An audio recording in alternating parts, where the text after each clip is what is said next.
Haleluya, haleluya. Yesu Kristo nashimwe.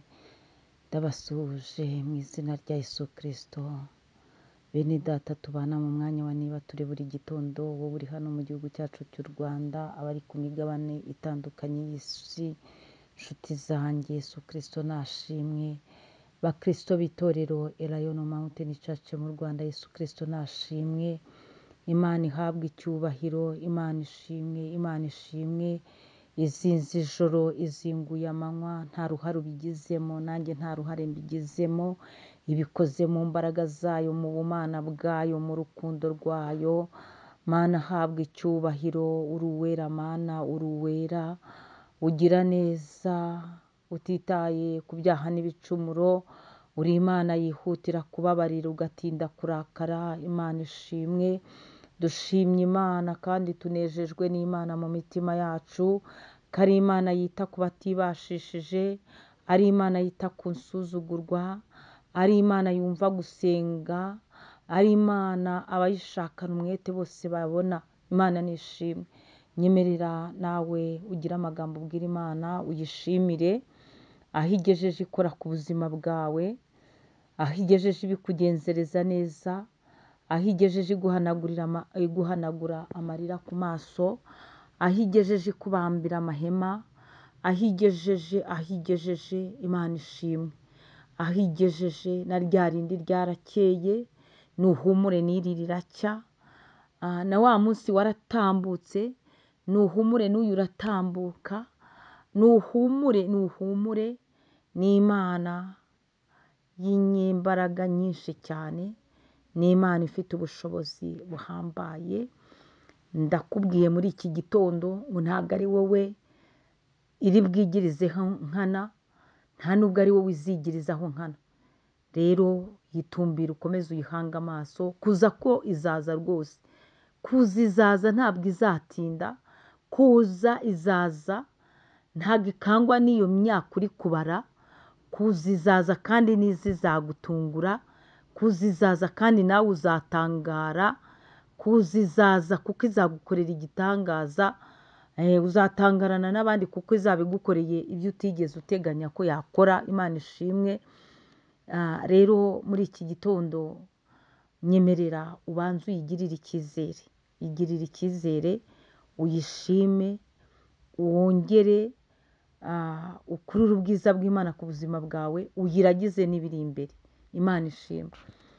Muri kumwe na Bishop Leonira, umushumba w'itorero Elayono Mountain Church mu Rwanda. Dukomeje kuba muri teme yacu igira iti kwemerwa n'Imana ni umugisha. Nakubwira ngo kwemerwa n'Imana ni iby'igiciro cyinshi. Kwemerwa n'Imana urarindwa, kwemerwa n'Imana iranakugaburira, kwemerwa n'Imana irakuburanira, kwemerwa n'Imana irakurengera, kwemerwa n'Imana iraguhorera. Kwemerwa n'Imana ni iby'igiciro cyinshi. Haranira kwemerwa n'Imana, ibindi ubyihorere. Haranira kwemerwa n'Imana, abantu bareke, kuko n'ubundi bakwemera undi munsi bakakugaya. Rero haranira kwemerwa n'Imana, kuko yo nabona nayo ratigira ibanga. Haranira kwemerwa n'Imana, kuko iyo wemewe n'Imana ikuzamuza amaboko yayo bose babireba. Haranira kwemerwa n'Imana, iguhindurira izina. Rero kwemerwa n'Imana ubigeraho kuko waciye bugufi.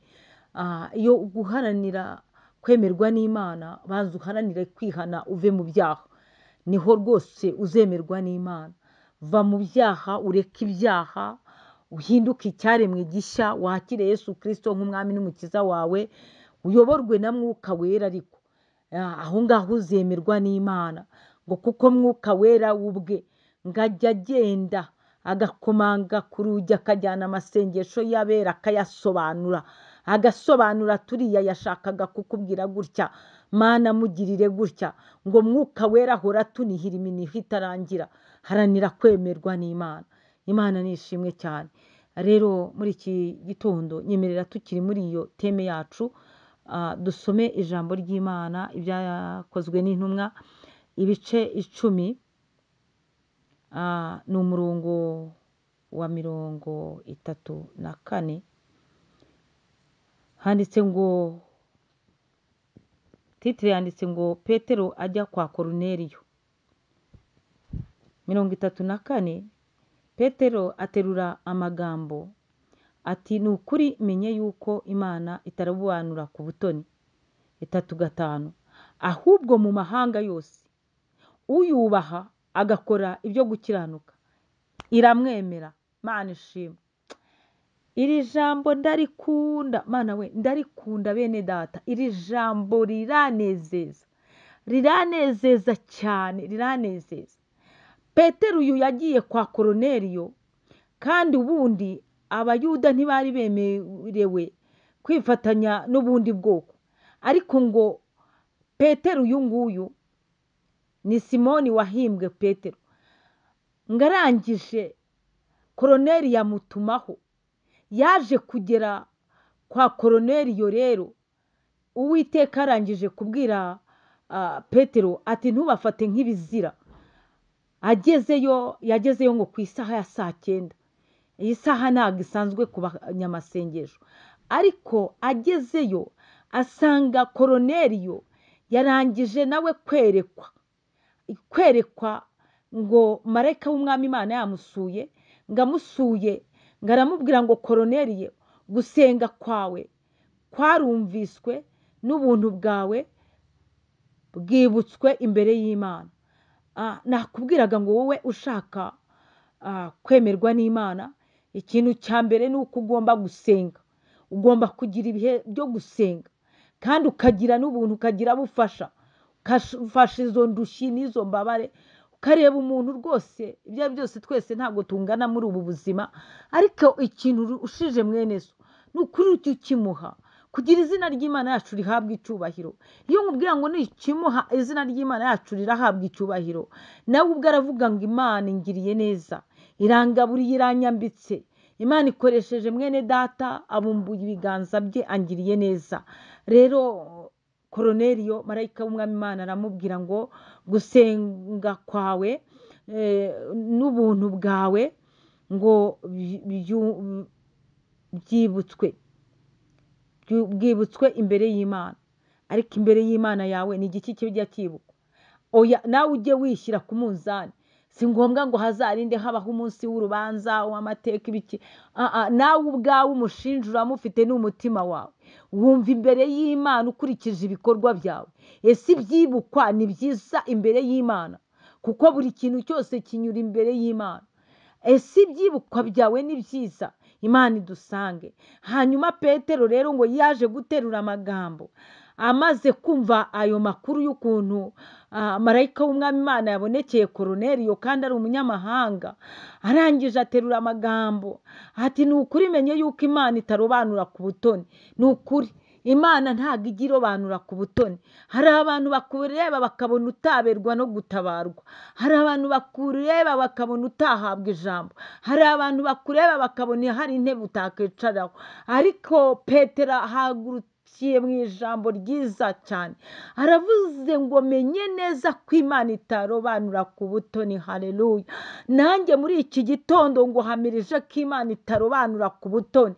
Yaba irobanura ku butoni ntabwo uba ukiriho, yaba irobanura ku butoni baba baraguhitanye, ariko Imana kuko itarobanura ku butoni yarakwimanye. Rabimora, Imana yarakwimanye.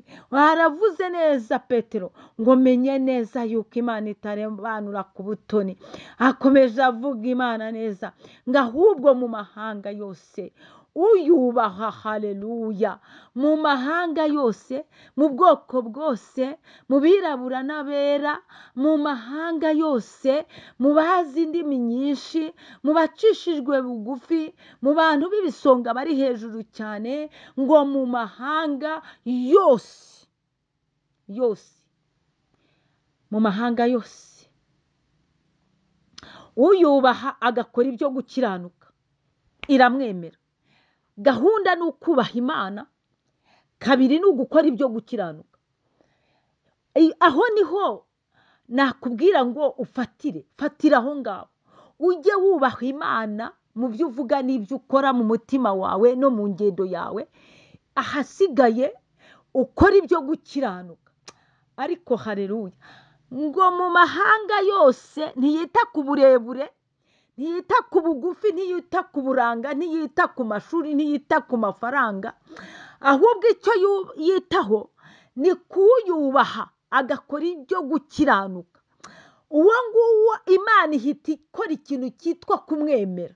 Turi muri teme yacu ivuga ngo kwemerwa n'Imana. Kwemerwa n'Imana ni umugisha mu mahanga yose. Abubaha Imana bagakora ibyo gukiranuka, abo ngabo irabemera. Imana ishimwe. Nawe nakubwira ngo uwubaha Imana nurangiza ukore ibyo gukiranuka, wemerwe n'Imana. Shalom shalom. Imana ibaha umugisha mukora ibyo gukiranuka, mwubaha Imana, Imana ibemere kandi bemeze n'abantu. Imana ishimwe. Shalom.